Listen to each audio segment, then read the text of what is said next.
Hi families, I'm going to go ahead and walk you through the process of filling out your documents for your child's school year. So you're going to open the Playground app on your phone and you will need a computer or a laptop to fill them out directly. So you're going to open your app, you're going to press My Documents.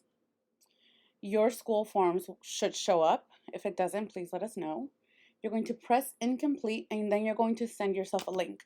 This will go ahead and send a link directly to the email that you signed up with for the app. Once that is finished, you will go to your personal email.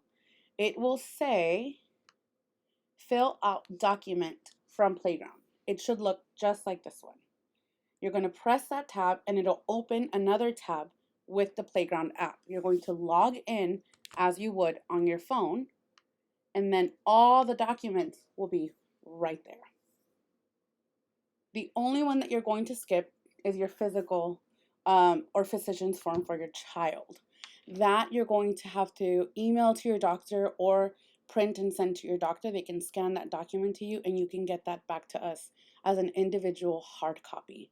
Once you've filled out all the fields, you'll press submit and it'll link it right to your child and you will be good to go. And that's it. If you guys have any questions, feel free to email someone from the team and we will get back to you as soon as we can. Thank you.